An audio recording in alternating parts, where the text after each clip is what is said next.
څنګه هدف وټاکم، څنګه کولی شم خپل هدف ته ورسېږم. ډېر هغه انسانان چې لار ورکې دي په ژوند کې ترې مسیر ورک شوی دی، خپل هدف ته د رسېدو په لار نه پوهېږي، سرګردانه دي چې بالاخره څه وکړي.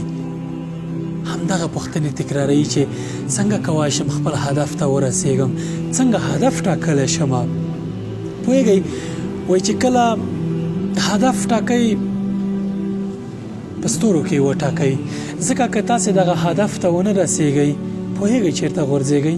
سپوږمۍ کې. ستورو ته که ونه رسېږئ سپوږمۍ باندې راغورځئ، بیا هم یوه لویه لاسته راوړنه ده. تر هر چا دغه خبره رسول الله صلی الله علیه وسلم ښه کړې ده.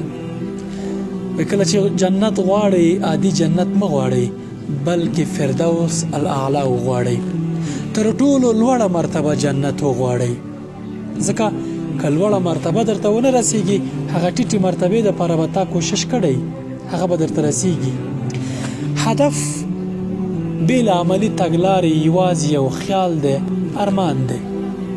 که غواړې هدف ته ورسېږي دغه هدف وټاکه او هدف ته عملي ګامونه واخله، ته حرکت وکړه، الله تعالی برکت کوي، منزل ته حتما رسېږي. شا په شا ستړیا ګاله، حوصله کوه او ناهیلې کېږه مه.